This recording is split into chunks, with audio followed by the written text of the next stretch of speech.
The moment you realize you've been living in a cage is the moment the bars become visible. For 6 years, I didn't see them. For 6 years, I walked through my life thinking I was making choices, thinking I had some control, thinking that if I just kept my head down and did what I was told, eventually it would end. But cages don't open themselves, and the person holding the key doesn't just hand it over because you've been good. You have to take it. You have to fight for it. You have to be willing to burn everything down to get free. I'm 22 years old. My name is Maya. I work at a bookstore on 5th Street, the kind with creaky wooden floors and the smell of old paper permanently soaked into the walls.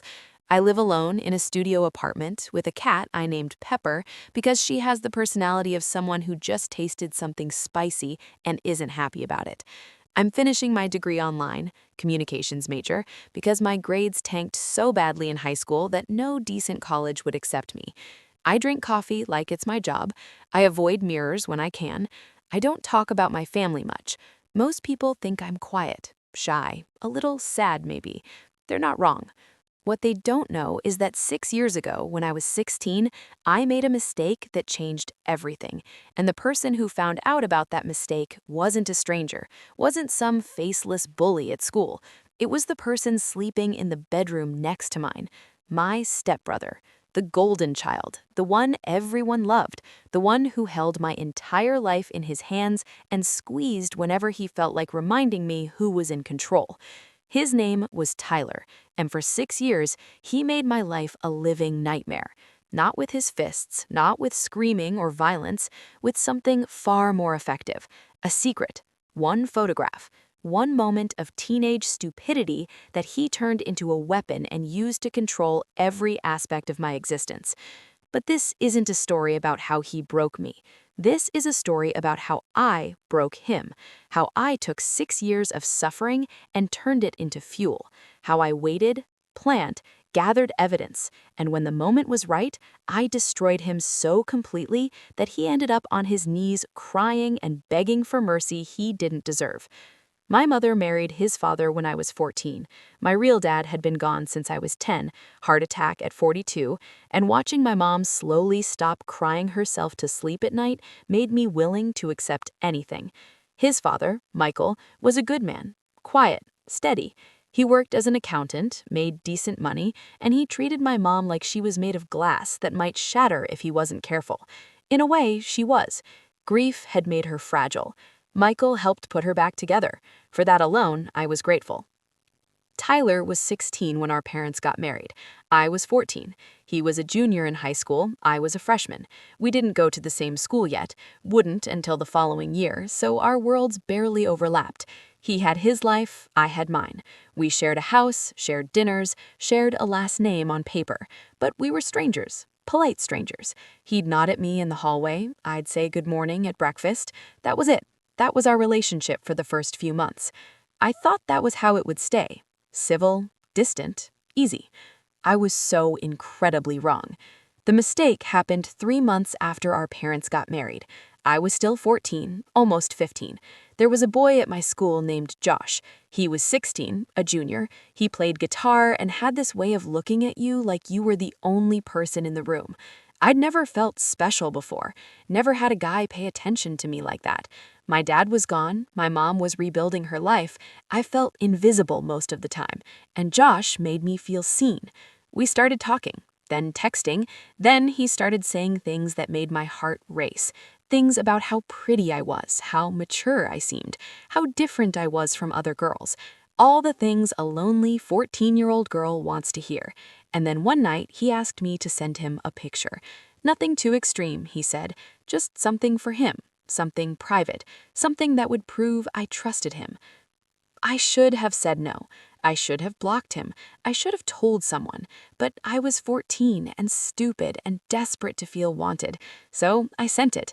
2 weeks later, I found out Josh had shown the photo to his friends, and they'd shared it, and within days, it was everywhere.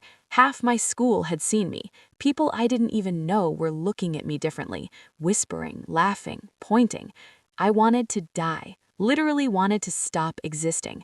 I couldn't walk down the hallways without hearing whispers, couldn't sit in class without feeling eyes on me, couldn't eat lunch without seeing people huddled together, phones out, looking at something, and then looking at me. It was the worst 2 weeks of my life. I stopped eating, stopped sleeping. I'd wake up in the middle of the night with panic attacks, my chest tight, unable to breathe, thinking about how my entire life was ruined at 14, how I'd be known for this forever, how I'd never escape it. My mother never found out. The school handled it quietly because I was a minor and they were terrified of lawsuits. Josh got expelled. The principal called me into her office and promised that every copy of the photo had been deleted. She said I could move forward, put this behind me, learn from it. She made it sound so simple, like I could just forget it happened, like the shame would just evaporate. I believed her. I thought it was over. For 2 months, I thought I was safe. The whispers stopped, people moved on to other gossip, other scandals. I started breathing again, started sleeping, started thinking maybe I could actually survive this. Then Tyler knocked on my bedroom door. It was late, almost 11 at night. Our parents were asleep. I was in bed, reading, trying to distract myself from homework I'd been avoiding. 3 soft knocks, polite almost. I figured he needed something, needed to borrow a phone charger or ask about homework. We'd barely spoken since the wedding. This felt like an olive branch, like maybe he was finally trying to be an actual brother. I opened the door. He walked in without asking, sat down in my desk chair, pulled out his phone, and turned the screen toward me. The photo. My photo. The one that was supposed to be deleted. The room spun. My stomach dropped so fast I thought I might throw up right there on my bedroom floor. I couldn't breathe, couldn't speak, couldn't process how this was possible. It was gone. It was supposed to be gone. Everyone promised it was gone. "Where did you get that?" I finally whispered. Tyler shrugged, completely casual, like he was showing me a funny meme instead of the worst moment of my life. Doesn't really matter, does it? What matters is I have it. And I'm guessing you don't want mom or my dad seeing this, or anyone else for that matter. Would be pretty embarrassing if this got out again, don't you think? I felt tears burning behind my eyes, but I refused to let them fall. Not in front of him. I wouldn't give him that satisfaction. "What do you want?" He leaned back in the chair, looking at me like I was a puzzle he'd just figured out, like I was something he could solve and control. "I want you to be smart. I'm not going to show anyone. I'm not trying to ruin your life, but I need to know that when I need a favor, you'll help me out. Cover for me sometimes. Lend me some cash. Nothing crazy, just be a good sister. And this stays between us, forever." And that's how it started. That's the night I stopped being a person and became his possession. That's the night the cage formed around me, invisible but unbreakable. That's the night my life stopped being mine. The first year wasn't terrible. At least, that's what I told myself. His demands were small, manageable. Cover for me when I sneak out Friday night. Tell Mom and Michael I was with you if they ask. Simple lies, easy lies. I told myself it could be worse. I told myself this was just how things were now and I could handle it. I told myself it was temporary, that eventually he'd get bored or feel guilty and stop. He didn't stop. He never stopped. Then he started asking for money, $20 here, $50 there. I was working part-time at a coffee shop after school, saving for a car, saving for college, saving for any kind of future that didn't involve being trapped in this house forever. He knew exactly how much I had because he'd seen my bank statements sitting on my desk once, and he'd take a little at a time, not enough to devastate me completely, just enough to remind me who was in control, just enough to hurt. When I hesitated, when I said I needed that money, when I tried to push back even a little, he'd pull out his phone, wouldn't even unlock it, just held it up, and I'd crumble. I'd hand over the cash, because what choice did I have? By the second year, I was giving him hundreds, money I should have been saving, money I earned standing on my feet for 6-hour shifts making lattes for rude customers who yelled at me about foam consistency, money I'd carefully deposited into my savings account with dreams of buying a used car, of having transportation, of having freedom.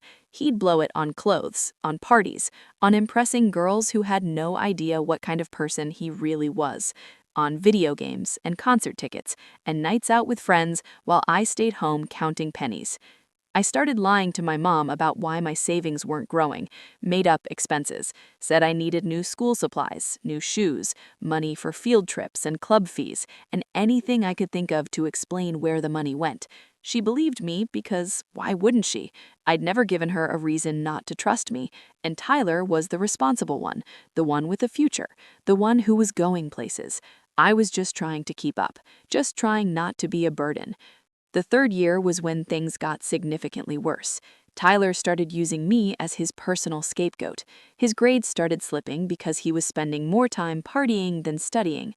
When he failed a chemistry exam, he panicked. Michael had high expectations, had already started talking about college scholarships and opportunities. Tyler couldn't afford to let his perfect image crack, so he made me fix it.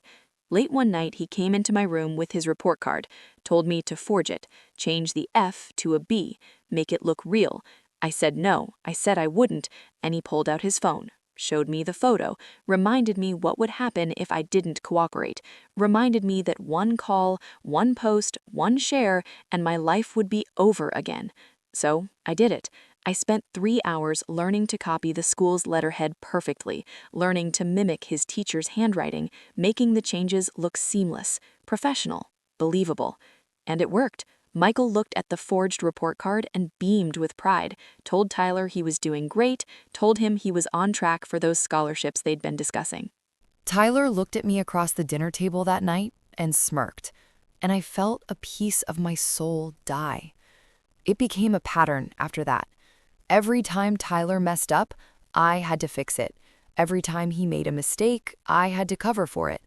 When he got caught drinking at a party and the host's parents called our house threatening to call the police, I said it was my party, my alcohol, my bad decision.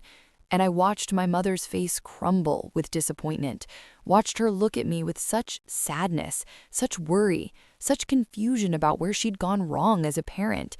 And Tyler stood behind her, phone visible in his back pocket, smirking at me like this was all a game. Our parents started seeing us as opposites. Tyler was responsible, driven, going places, making them proud. I was troubled, making bad choices, falling apart, constantly disappointing them. And none of it was real. It was all constructed, all manufactured. He was destroying me piece by piece, and everyone thought he was perfect. I remember one particular night during my junior year. It was winter. Tyler had just gotten his acceptance letters, 3 different colleges, good colleges, schools with prestigious programs and competitive admissions. Our parents threw a celebration dinner. Extended family came over, aunts and uncles and cousins I barely knew. Everyone was so proud of him, so excited for his future, so convinced he was going to do great things. They went around the table during dessert, each person sharing what they admired most about Tyler, his work ethic, his intelligence, his kindness, his character. I sat at the far end of the table, pushing apple pie around my plate, unable to eat because my stomach was in knots, unable to speak because I knew if I opened my mouth, I'd either scream or cry. And I knew that half his college applications had been written by me, half his essays about overcoming adversity and working hard and being a good person were lies I'd crafted for him at 2 in the morning while he was out partying. The adversity he'd overcome was fictional, the work ethic was non-existent, the kindness was a mask. My aunt turned to me eventually, asked me about my plans, what colleges I was looking at, what I wanted to study. And I couldn't answer because I didn't know, because I couldn't think past next week, couldn't imagine a future where I was free, where I had choices, where I had control over my own life. I mumbled something about still figuring it out. My aunt smiled sympathetically, patted my hand, said it was okay to be a late bloomer, that not everyone had to have it all figured out at 17. But it wasn't that I was a late bloomer, it was that I couldn't bloom at all, because Tyler had wrapped his hands around my throat and was squeezing the life out of me day by day. That night, I locked myself in my bathroom and cried for 2 hours, silent crying because I couldn't let anyone hear, couldn't let anyone know how broken I was. I turned on the shower to mask the sound and sat on the cold tile floor with my knees pulled to my chest and sobbed until I had nothing left.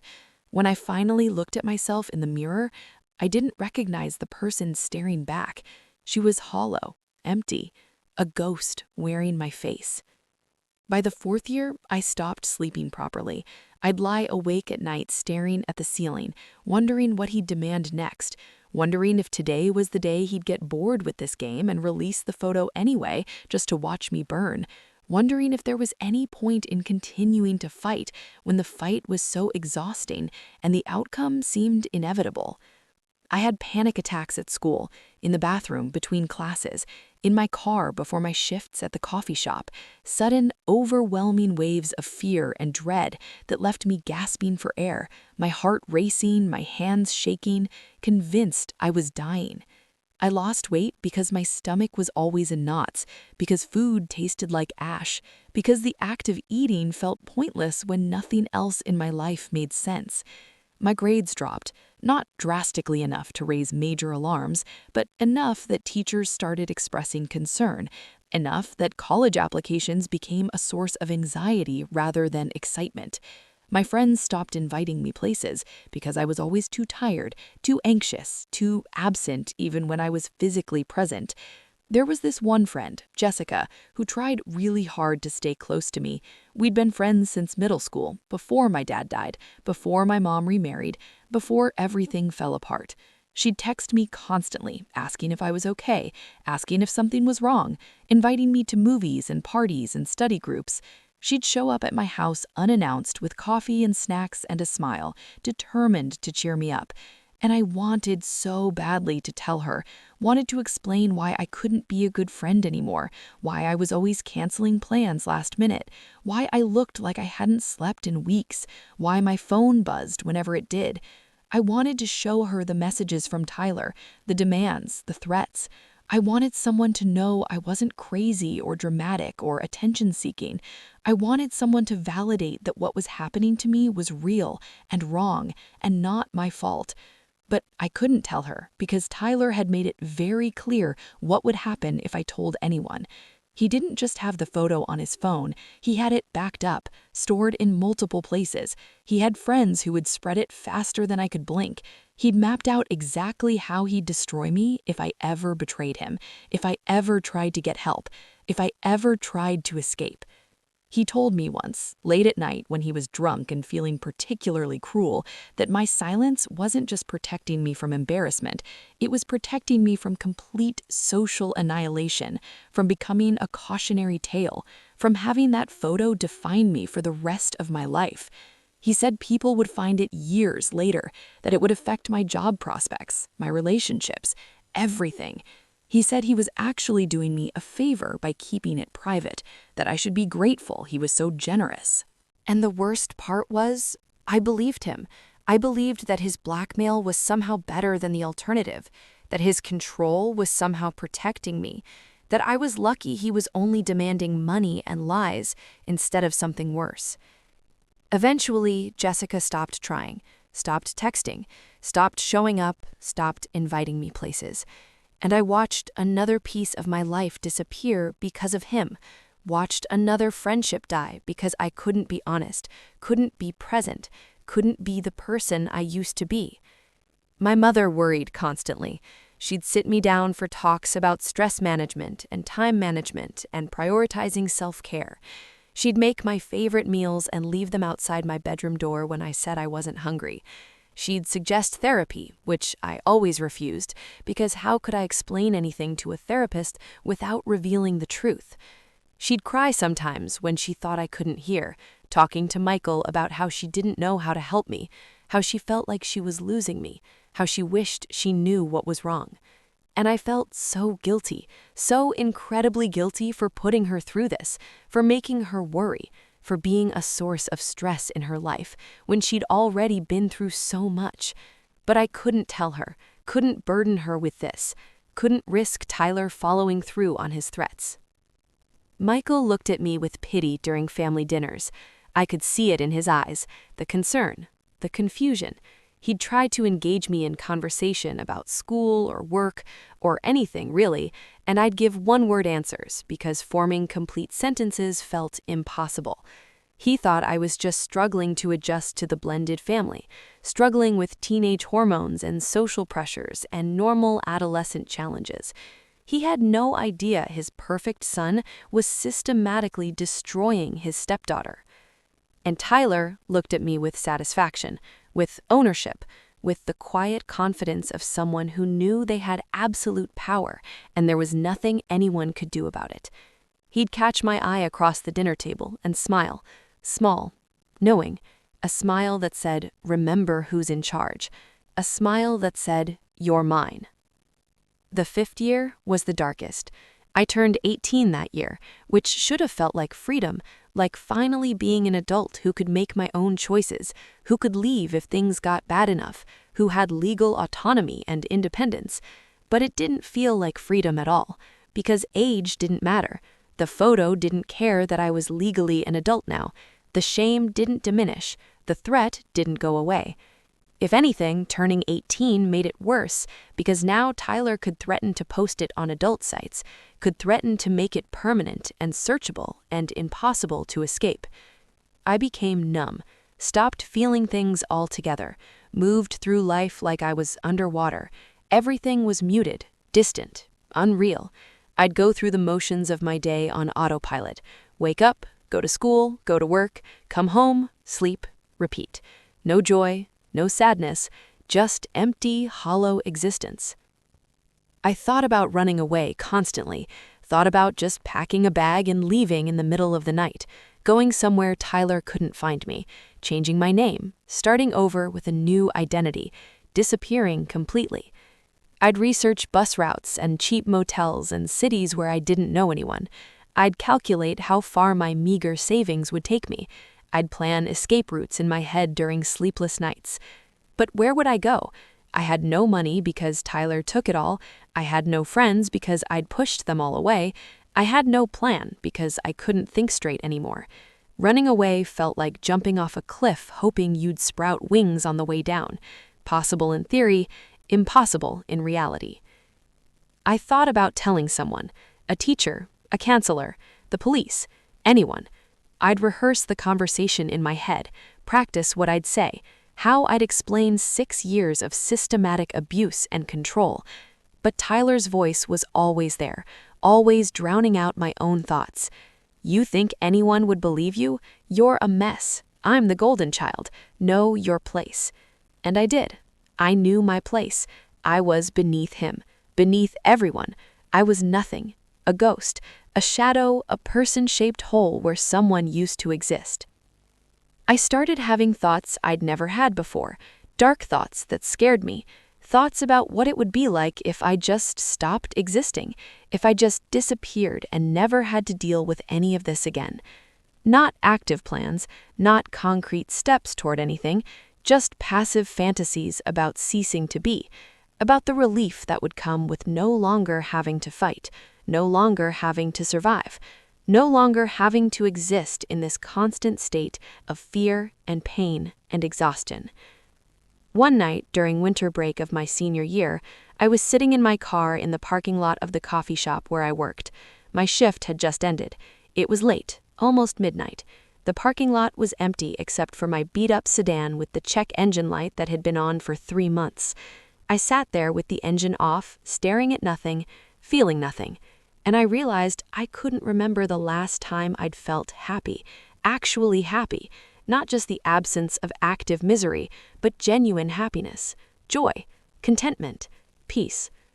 I couldn't remember what that felt like, couldn't remember who I was before Tyler, couldn't remember if I'd ever been a real person or if I'd always been this empty shell.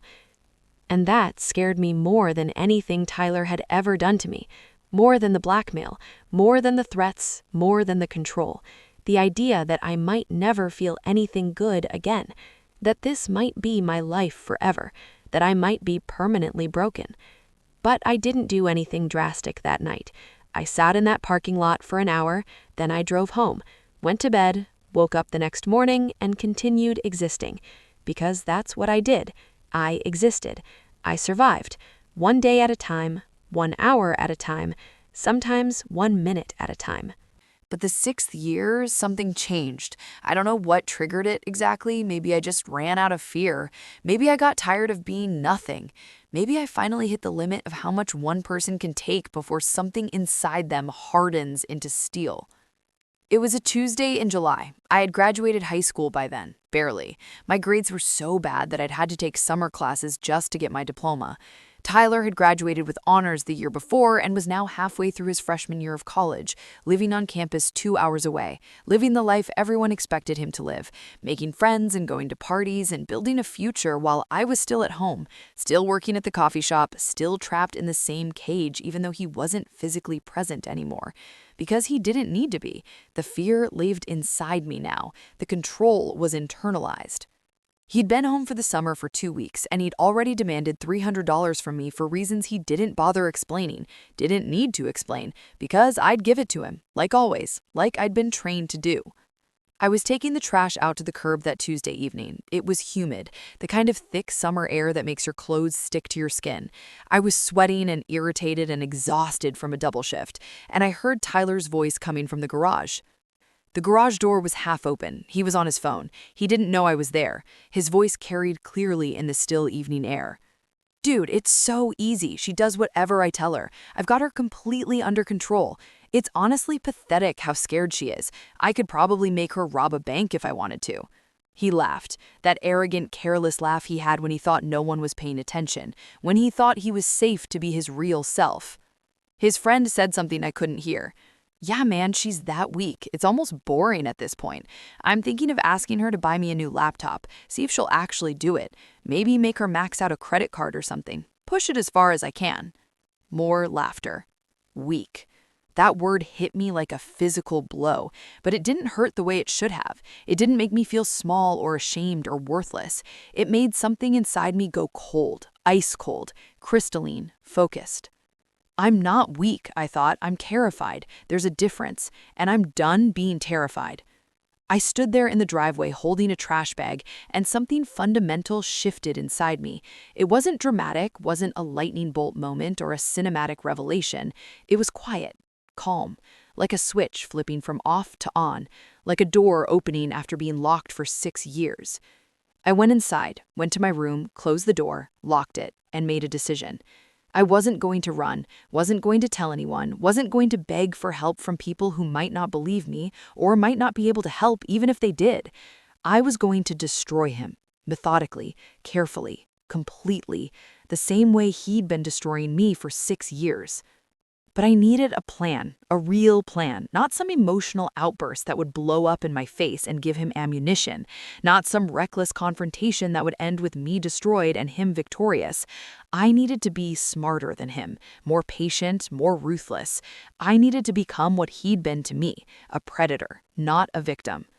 I started that night. I pulled out my phone and created a new folder, password protected, hidden in a subfolder buried 3 levels deep where no one would think to look. And I started documenting everything. I went through my old text messages with Tyler, every single conversation we'd had over the past 6 years. I took screenshots of every demand, every threat, every casual mention of the photo, every time he'd reminded me what would happen if I didn't cooperate. I organized them chronologically, labeled them, created a timeline of abuse that was irrefutable. Then I started recording new interactions.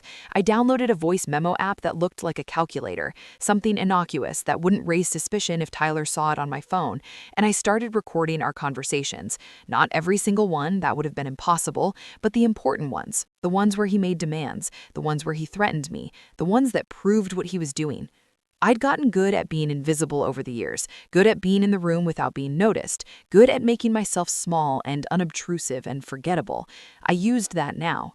I'd keep my phone in my pocket with the recording app running. I'd position myself so Tyler wouldn't see my screen if I needed to take screenshots. I moved through the house like a spy in enemy territory, careful, calculated, always watching, always documenting. I started writing things down too, creating a detailed log of every interaction. Every time Tyler demanded money, I wrote down the date, the amount, and what he claimed he needed it for when he bothered to provide a reason. Every lie he made me tell our parents, I documented. Every report card I forged, every alibi I provided, every time I took the blame for something he did. I created a comprehensive record spanning 6 years. It took discipline. It took patience. There were moments when I wanted to confront him immediately, moments when I wanted to scream at him and show him what I was building, show him that I wasn't weak or pathetic or scared anymore. But I didn't. I stayed silent, stayed compliant, let him think nothing had changed, let him think he still owned me. For 3 months, I gathered evidence. And for 3 months, I also started paying attention to Tyler in ways I never had before. Not as a victim studying her abuser, as an investigator building a case, looking for weaknesses, looking for leverage, looking for anything I could use against him. I noticed things, small things at first that seemed insignificant on their own, but started forming a pattern when I put them together. The way he'd come home with expensive purchases, but claim he bought them on crazy sales. The way he'd get defensive when Michael asked casual questions about his spending. The way he'd check his phone constantly when certain notifications came through and then quickly dismiss them before anyone could see. Tyler had secrets, and I was going to find them. I started being more present in common areas of the house, started noticing what he left lying around, started checking the trash after he threw things away. I wasn't proud of it. Wasn't proud of digging through garbage looking for receipts and bank statements and anything that might tell me what he was hiding, but pride was a luxury I couldn't afford anymore. Survival required doing uncomfortable things, required crossing lines I never thought I'd cross. And then, 3 months into my quiet investigation, I found something that changed everything. It was a Saturday morning in October, early, maybe 7.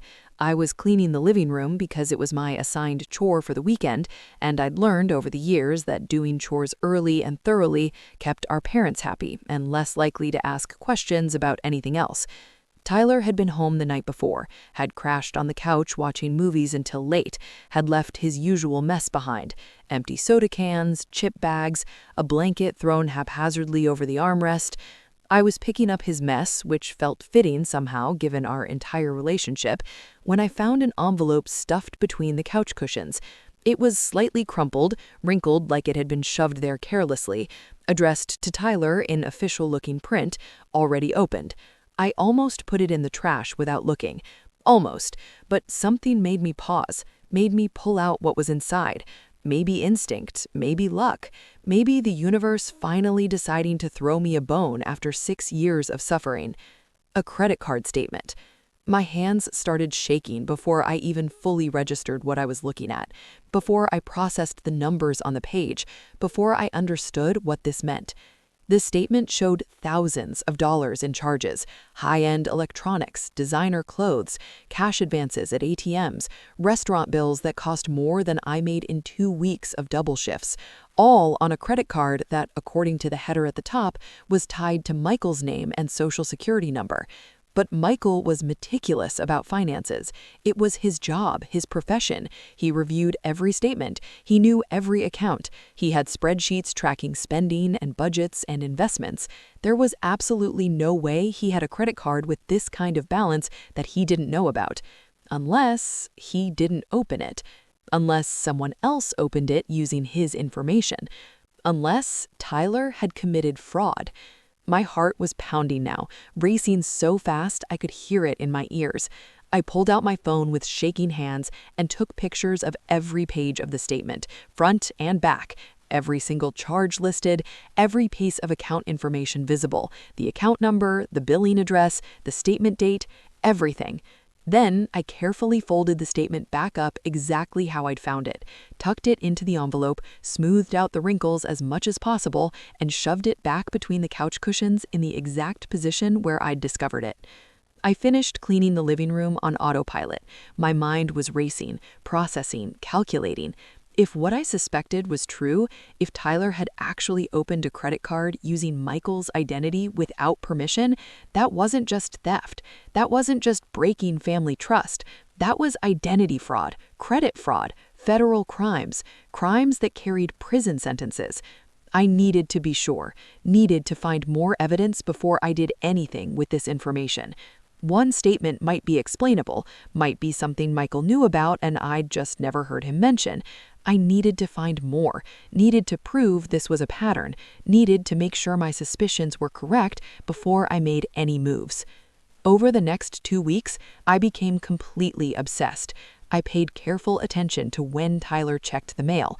Our mailbox was at the end of the driveway.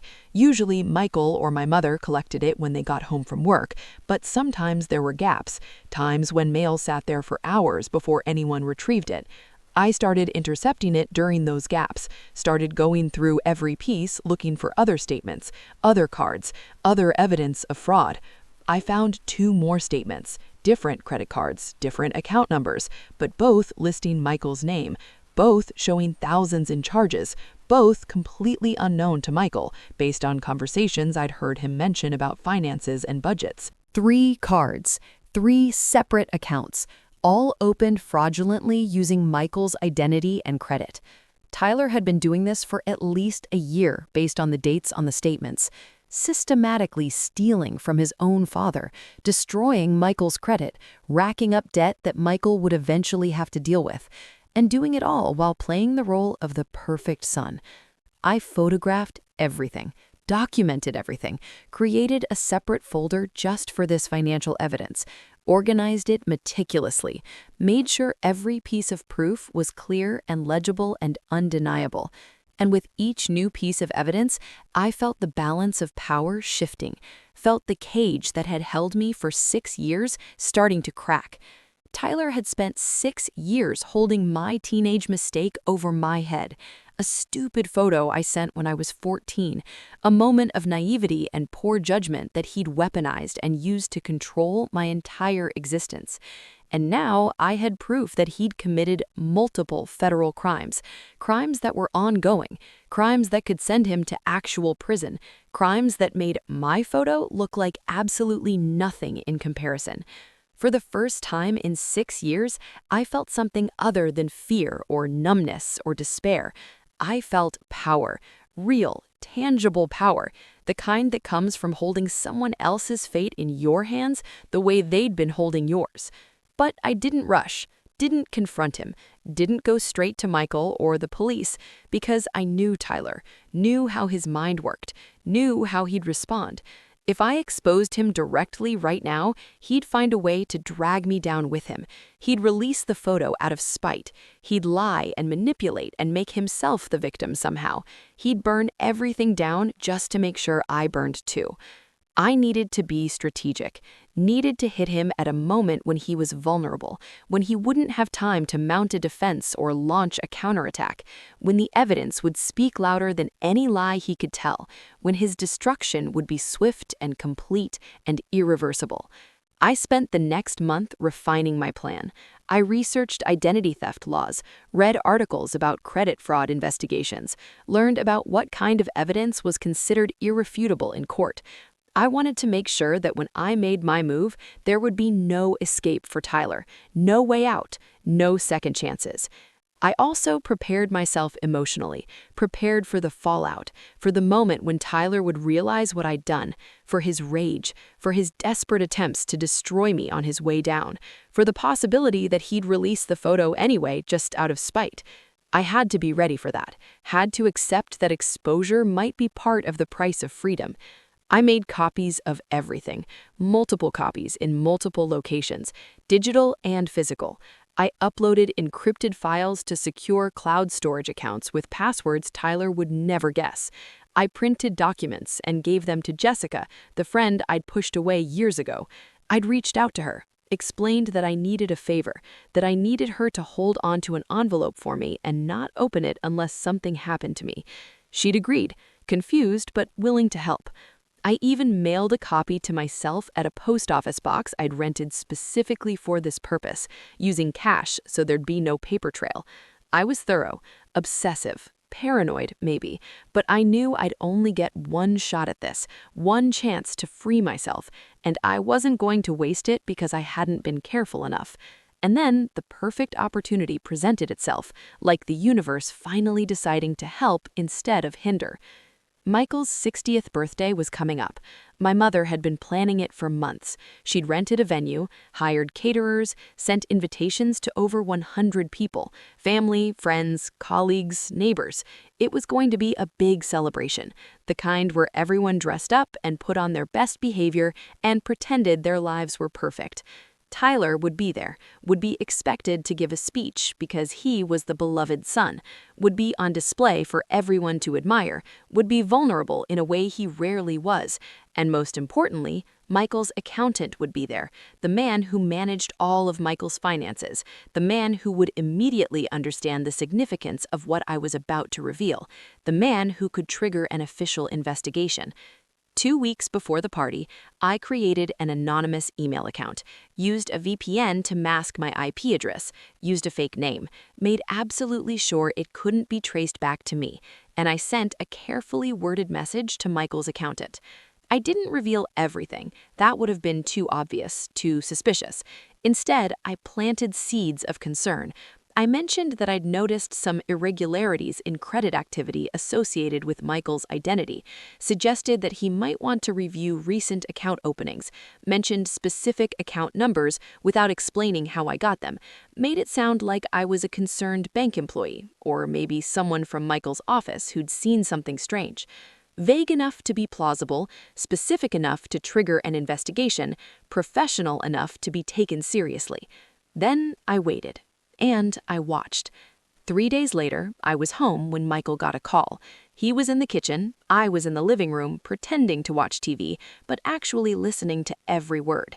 He sounded confused at first, then concerned. He kept saying things like, "I didn't open any new accounts," and "Are you sure this is my information being used?" and "This doesn't make any sense."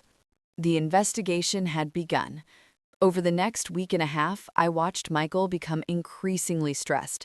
He'd sit at the kitchen table late at night with stacks of papers, bank statements, credit reports, account summaries.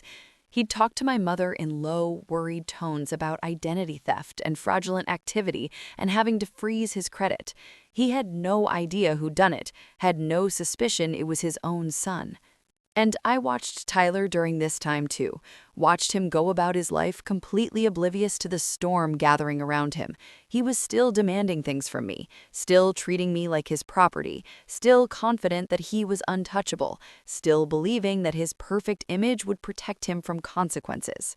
He demanded $200 from me 4 days before the party, said he needed it for books, even though the semester had started months ago.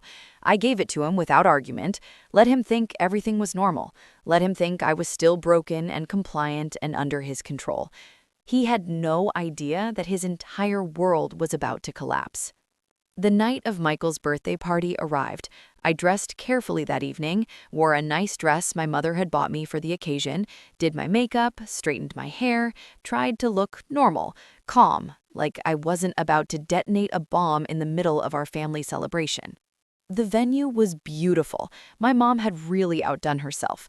Elegant decorations, string lights, fresh flowers, round tables with white tablecloths, a catered buffet that smelled amazing, a bar in the corner, a small stage for speeches and toasts, live music playing softly in the background. People were dressed in suits and cocktail dresses, and everyone was smiling and laughing and celebrating. It looked perfect, like a scene from a movie about happy families and milestone birthdays and lives well lived. Tyler arrived fashionably late because, of course he did, made a dramatic entrance, worked the room like a politician running for office, shook hands with Michael's colleagues, kissed relatives' cheeks, told jokes that made everyone laugh, complimented people's outfits, played the charming, successful college student home to celebrate his father. Everyone loved him, the golden boy home from school, the pride of the family, the young man with such a bright future ahead of him. I stood in a corner sipping water and watched him perform, watched him be charming and perfect and completely fake, watched him work the crowd and bask in admiration, and I felt nothing but cold, patient anticipation, like a hunter watching prey walk into a trap. Around 8:30, Michael stood up to give a speech. He thanked everyone for coming, talked about how blessed he felt to have reached 60 surrounded by so many people he cared about. He got emotional talking about my mom, about finding love again after loss, about how grateful he was for a second chance at happiness. He talked about Tyler and me, about how becoming a father again had been one of the greatest gifts of his life. Tyler beamed during this speech, stood near the front with a proud smile, soaked up the praise and affection, played the devoted son. I felt sick watching it, sick knowing what he really was, sick knowing that this perfect image was about to shatter. At 9 o'clock, Michael's accountant arrived. He'd been working late, he explained apologetically as he entered, said he'd come as soon as he could. Michael waved off the apology, clearly happy to see him. They were friends as well as professional associates. I watched them greet each other, watched them exchange pleasantries, and then I watched the accountant lean in close, say something quietly, show Michael something on his phone, and I watched Michael's entire demeanor change in an instant. His smile faded, his face went pale, he looked confused, then shocked, then angry. He pulled out his own phone, started scrolling through something, his jaw clenched, his hands shook slightly. The accountant said something else, gestured toward the private office off the main hall. Michael nodded. Then he scanned the room with hard eyes, found Tyler, called him over with a gesture that left no room for argument. Tyler went willingly at first, still smiling, probably thought his dad wanted to introduce him to someone important, some business connection that might help with internships or job prospects. He had no idea what was coming. My mother noticed the tension, followed them toward the office, her maternal instinct sensing something wrong. The three of them disappeared into the office. The door closed. The party continued around me, people eating and drinking and dancing and celebrating, completely unaware that in that small office, everything was falling apart. I waited. My heart was pounding so hard I could feel it in my throat. My hands were shaking, so I shoved them in the pockets of my dress. This was it. This was the moment. 6 years of suffering, 6 years of planning, all coming down to this. 5 minutes passed, then 10. I moved closer to the office, tried to look casual, like I was just wandering. The door wasn't fully closed. There was a gap. I could hear raised voices inside. Michael's voice, first controlled but strained. Explain this to me. Explain how there are 3 credit cards in my name that I never opened. Tyler's voice, defensive, confused. I don't know what you're talking about. Don't lie to me. Michael's voice cracked. I have the statements right here. I have the account numbers. I have the charges. This is fraud, Tyler. This is identity theft. This is a crime. Silence. My mother's voice, shaking, desperate. Tyler, tell us this isn't true. Tell us there's been some mistake. More silence, heavy and damning. Then Tyler's voice, smaller now. I was going to pay it back. I just needed time. I didn't think you'd find out. You stole from me. Michael's voice was raw with betrayal. You used my identity. You committed fraud. You've been doing this for over a year. Do you have any idea what you've done? Do you understand that this is a federal crime? I didn't need to hear more. I walked away, back into the party, found a quiet corner, and waited for them to emerge. It took 20 minutes of muffled voices and then silence, and then more voices. 20 minutes while the party continued around me, people dancing and laughing and completely oblivious to the drama unfolding behind that closed door. And then the office door opened. Michael emerged first. He looked devastated, like he'd aged 10 years in 20 minutes. His face was pale, his eyes were red. He looked like someone who just discovered their entire reality was a lie. My mother came out next, crying, mascara streaking down her cheeks, her hands shaking as she tried to wipe her eyes. And then Tyler. He looked destroyed. His face was white, his hands were trembling. He'd been crying. His perfect facade had cracked completely. The three of them stood in the hallway for a moment. Michael said something low to my mother. She nodded. Then Michael put his hand on Tyler's shoulder, not comforting, firm, like he was physically restraining him. Tyler's eyes swept the crowd, looking for escape, maybe, looking for allies, looking for anyone who could save him from this nightmare he'd suddenly found himself in. And then his gaze landed on me. Our eyes locked across the crowded room, and in that moment, I saw realization dawn on his face. Understanding. He knew. Somehow, he knew I was involved. Maybe it was the way I was standing there calmly, watching while his world fell apart. Maybe it was instinct. Maybe he'd underestimated me for so long that this was the only explanation that made sense. His expression shifted from shock to pure rage, undiluted fury. He started walking toward me, fast, purposeful. Michael called after him, but Tyler ignored him. People were starting to notice now, starting to sense that something was wrong. Conversations were stopping, people were turning to look. Tyler cut through the crowd like a knife, came straight at me, got right up in my face, close enough that I could smell the panic and fear on him. "What did you do?" he hissed, voice low so others wouldn't hear, but shaking with barely contained rage. I looked him straight in the eye, kept my voice calm, steady, even though my heart was racing. "I didn't do anything. You did this to yourself." "You told them," his voice was trembling. "You found out about the cards and you told them." "I didn't tell them anything, Tyler. An accountant discovered irregularities. That's what happens when you commit crimes. Eventually, someone notices." His jaw clenched, his hands balled into fists at his sides. "You set this up. You orchestrated this whole thing. You've been planning this." "You're giving me too much credit. Maybe you're just not as smart as you thought you were. Maybe you got careless." Michael appeared at Tyler's shoulder, grabbed his arm. "Tyler, we're leaving, now." Tyler jerked his arm away, kept staring at me with hatred in his eyes. "This isn't over," he said quietly. "You think you've won, but this isn't over." "Yes," I replied, "it is." Michael physically turned Tyler away from me, guided him toward the exit. My mother followed behind them, still crying. People were definitely watching now, definitely confused and concerned, whispers spreading through the crowd.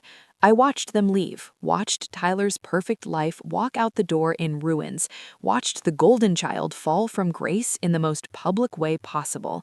And I felt nothing but cold satisfaction. No triumph, no joy, just quiet, cold satisfaction that justice had finally been served. The party fell apart quickly after that. The music stopped, people were confused and worried. My mother made some excuse about Tyler not feeling well, about needing to take him home. Most people seemed to buy it, or at least pretended to. They offered sympathies and understanding, and slowly started to leave.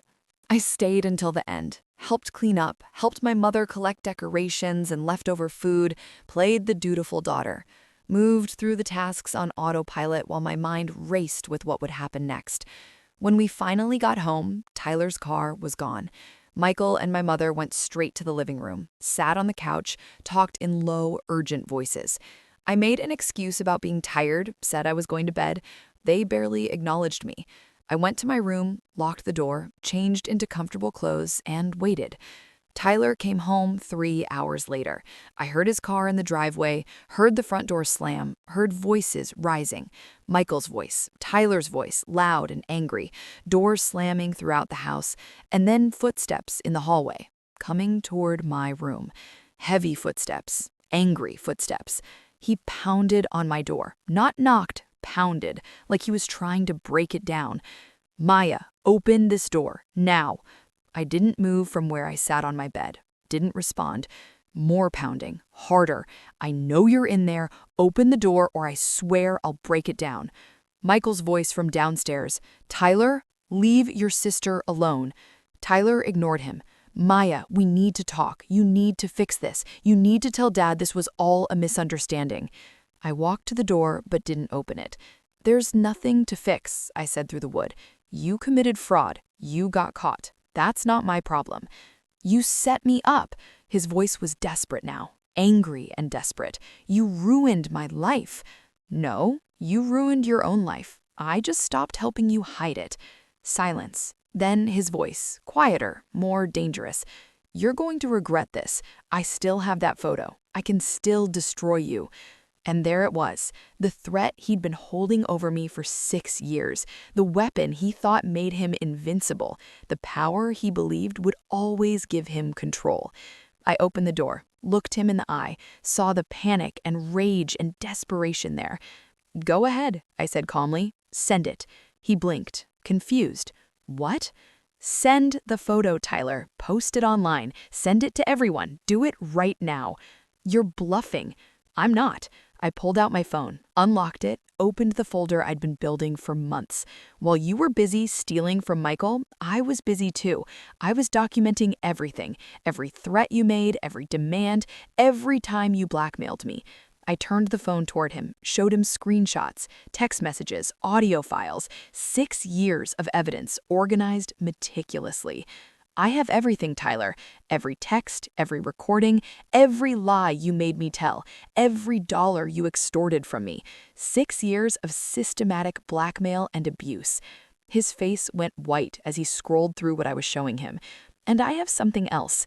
I opened another folder, showed him the credit card statements, the bank records, the documented fraud. I have all of this, I continued. Every crime you committed, every forged signature, every fraudulent charge. And if you ever threaten me again, if you even speak to me again, I will make absolutely certain that your life is completely over. Do you understand me? He opened his mouth, closed it. No words came out. He just stood there staring at me like he was seeing me for the first time. Good, I said. Now get away from my door. He stood there for another moment, then turned and walked away, down the hallway, out the front door. His car started, drove away into the night. I closed my door, locked it, sat down on my bed, and finally, for the first time in 6 years, I let myself cry. But these weren't tears of fear or pain or desperation. These were tears of relief, of release, of freedom finally within reach. It was over, really over. The next morning, Michael sat Tyler down in the kitchen. I could hear them from my room. Michael gave Tyler a choice. Tyler could cooperate fully, pay back every single cent, work with the banks to resolve the fraud, accept responsibility, and Michael wouldn't press criminal charges. Or Tyler could fight it, try to deny the evidence, and Michael would call the police immediately and let the justice system handle it. Tyler chose cooperation. He didn't really have a choice. Michael kicked him out that same day, gave him 3 hours to pack his things and find somewhere else to live, told him he wasn't welcome in this house anymore, that he'd broken trust in a way that could not be repaired, that he needed to face consequences for his actions.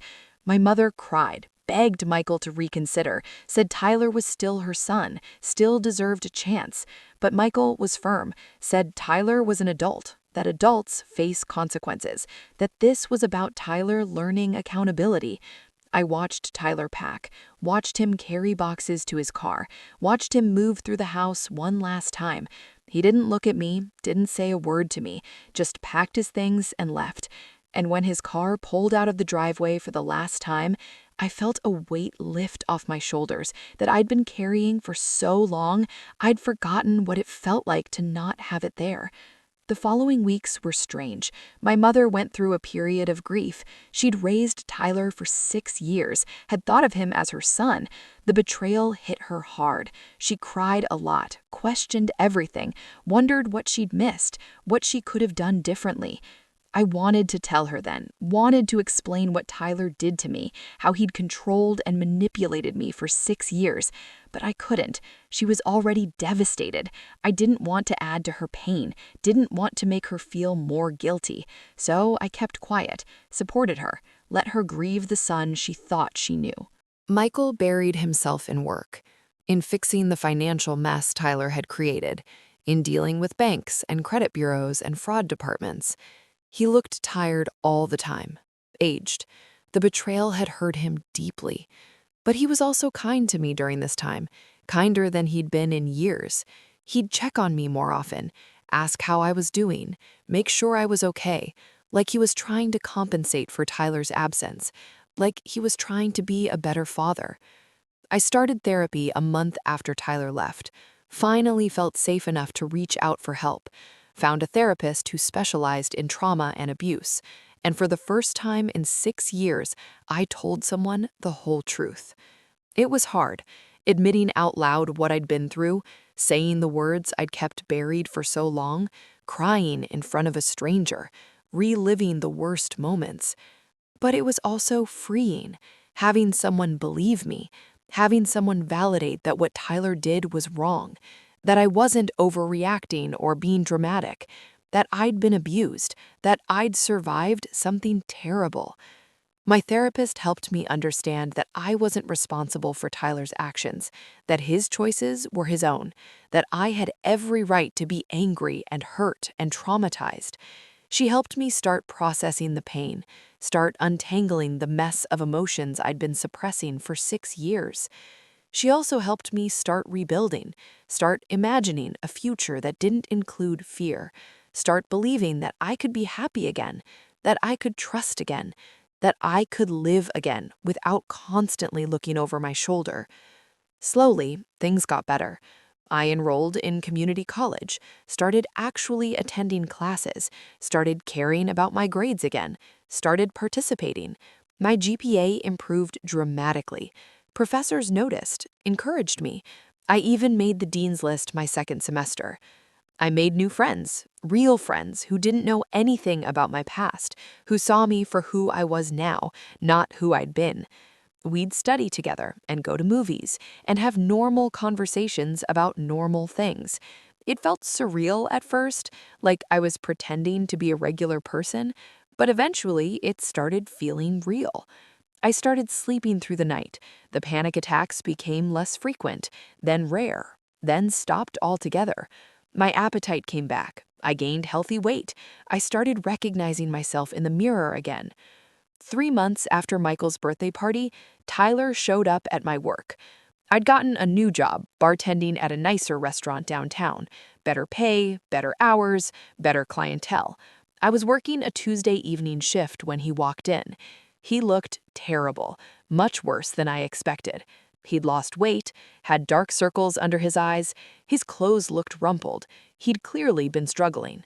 He sat at the bar, didn't say anything at first, just sat there while I served other customers. Eventually, I had to acknowledge him. "What do you want?" I said flatly. "To talk. Just 5 minutes, please." I looked around. My manager was watching. The restaurant was busy. I didn't want to cause a scene. "Fine, 5 minutes, outside." We went to the alley behind the restaurant. I crossed my arms and waited. "I need your help," he said. I almost laughed. It was so absurd. "You need my help?" "Dad won't talk to me. Your mom barely talks to me. I'm about to be evicted from my apartment. I lost my job. I have no money, no prospects, nothing. I know I don't deserve it, but you're the only one who can convince them to give me another chance." I stared at him, genuinely incredulous. "You think I'm going to help you after everything you did to me? I know I hurt you. You destroyed me, Tyler. For 6 years, you systematically destroyed me. You blackmailed me, manipulated me, controlled every aspect of my life. You took my money, my dignity, my peace of mind. You made me lie for you, take blame for you. You isolated me from my friends. You made my own mother think I was a disappointment. And now you want me to save you?" He looked down at the ground. His voice broke. "I'm sorry. I'm so sorry. I was a terrible person. I know that. But I'm trying to change. I'm in therapy now. I'm working on myself. I'm trying to be better. Please, Maya, I'm begging you." I felt a flicker of something. Not pity exactly, more like recognition of how far he'd fallen. He was broken, desperate. He'd lost everything. The golden boy was gone. Only this shell remained. But I remembered. I remembered every sleepless night, every panic attack, every moment of fear and humiliation, every dollar he'd extorted, every lie he'd forced me to tell, every piece of myself I'd lost because of him. "No," I said simply. "You made your choices. Now live with them." "Maya, please." His voice was desperate now. "I have nowhere to go. No one will help me." "That's not my problem. You spent 6 years making sure I had nowhere to go, no one to turn to. You isolated me, controlled me, made me suffer, and you never once showed mercy. Why would I show you any?" "Because you're better than me. Because you're a good person." "I'm not a good person, Tyler. I'm a survivor. And part of surviving is knowing when to walk away. I went back inside, finished my shift, and I never saw him again after that night. A year passed, then another. Life continued. I finished my associate's degree with honors, transferred to a 4-year university, started working toward my bachelor's in communications with a minor in psychology. My grades were excellent. I even got a scholarship. I got a better apartment. Nothing fancy, but it was mine. I decorated it the way I wanted, made it a safe space, a place where I could breathe, where I didn't have to look over my shoulder. My mother and Michael stayed together. They went to couples therapy, worked through the betrayal and the hurt. Their relationship actually got stronger in some ways, more honest, more real. They stopped pretending everything was perfect and started dealing with problems directly. Eventually, about a year and a half after everything happened, I told them the truth, told them what Tyler had done to me, showed them some of the evidence I'd collected. Not all of it, just enough to help them understand. My mother was devastated. She cried for days, blamed herself for not seeing it, for not protecting me. I had to keep reassuring her it wasn't her fault, that Tyler was manipulative and skilled at hiding who he really was. Michael was furious, said if he'd known, he would have called the police immediately, would have made sure Tyler faced criminal charges for the blackmail. I believed him, but I also explained why I'd handled it the way I did, why I'd waited, why I'd gathered evidence and been strategic, why I'd needed to be sure Tyler couldn't hurt me on his way down.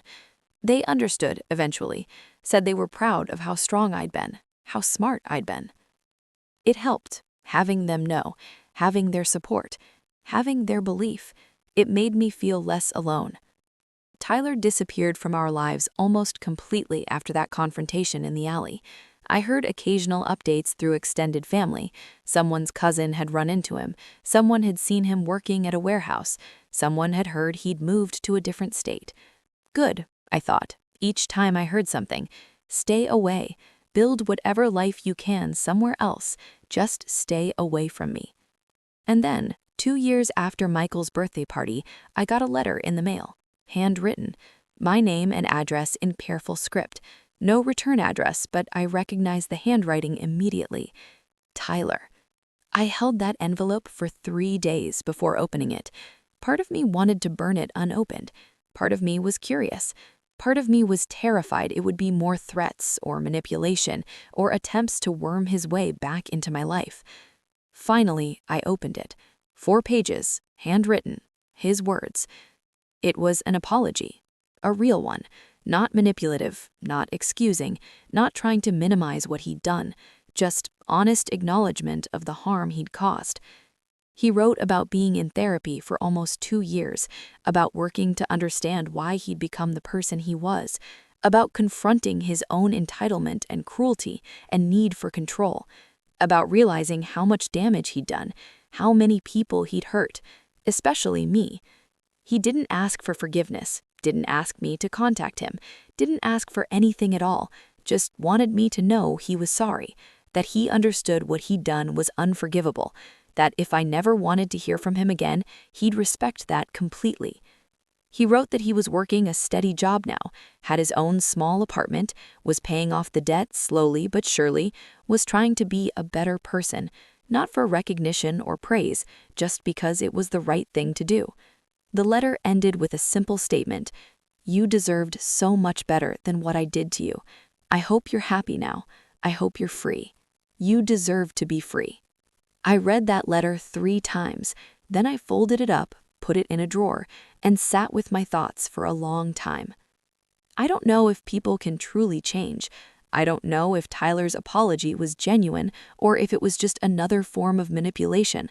I don't know if his therapy and self-reflection were real or performative, but I realized something, sitting there with that letter. I didn't need to know. I didn't need to judge whether he'd changed. I didn't need to forgive him or understand him or have any relationship with him whatsoever. What I needed was to let go, to stop letting him occupy space in my head, to stop defining myself by what he'd done to me, to stop being his victim even in my own mind. I was more than what Tyler had made me, more than the girl he'd controlled for 6 years.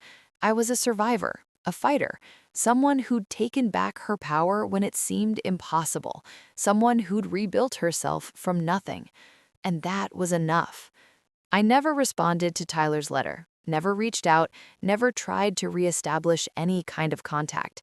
That chapter of my life was closed.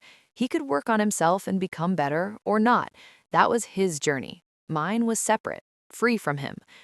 3 years after Michael's birthday party, I graduated with my bachelor's degree. My mother and Michael were there, cheering for me, proud of me. I'd made Dean's List every semester, had been accepted into a master's program with a full scholarship, had job offers waiting. I walked across that stage and accepted my diploma and felt something I hadn't felt in so long it was almost foreign. Hope, real, genuine hope for the future, excitement about what came next, belief that good things were possible. Tyler wasn't there. I didn't invite him, didn't want him there.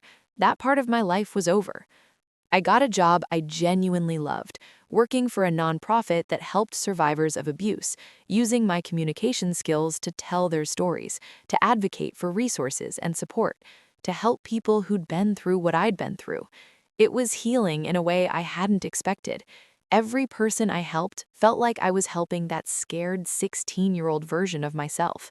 Every story I told felt like I was validating my own experience. Every life I touched reminded me that surviving was just the beginning, that there was so much more beyond just survival.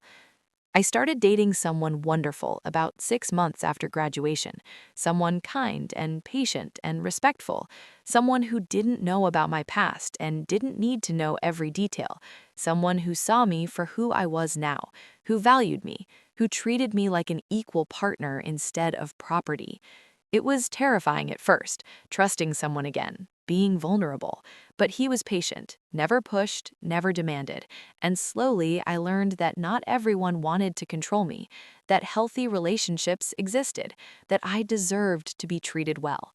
I started writing seriously, not just for work, but for myself, started documenting my story, not for revenge or to hurt Tyler, but to help other people who might be going through something similar, to let them know they weren't alone, that survival was possible, that fighting back was possible, that freedom was possible.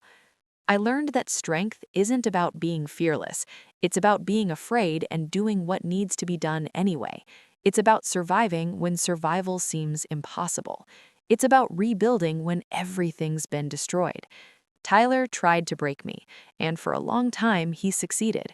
He broke me down piece by piece until I was barely recognizable, until I'd forgotten who I was before him, until I thought I'd always be his victim. But in the end, I was the one who walked away whole. I was the one who rebuilt. I was the one who created a life worth living. I was the one who won. And that's the sweetest revenge of all. If you're listening to this and you see yourself in my story, I want you to know something important. You are not powerless. I know it feels like it. I know the fear is overwhelming and all-consuming. I know the threats seem insurmountable. I know you've convinced yourself that staying silent is the only way to survive. I know because I felt all of that for 6 years. But silence isn't survival. Silence is slow death.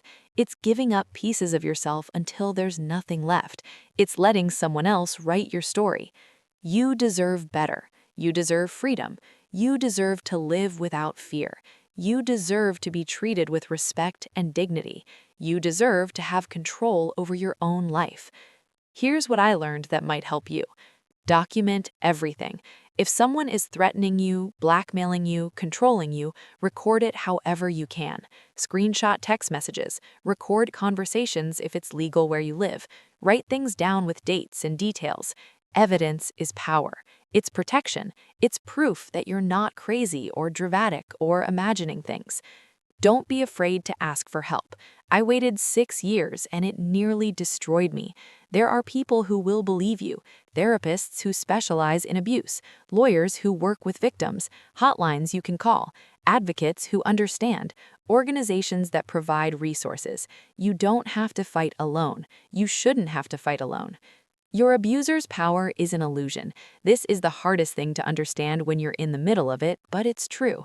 They control you through fear, through threats, through making you believe they're more powerful than they actually are. But the moment you decide you're done, the moment you choose to fight back, their power begins to crumble. Because their power only works if you give it to them. The moment you stop complying, they have nothing. And revenge isn't always about hurting someone back.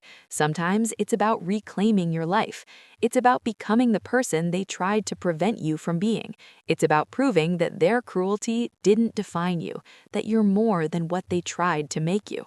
Tyler wanted me weak, dependent, silent, broken, controlled.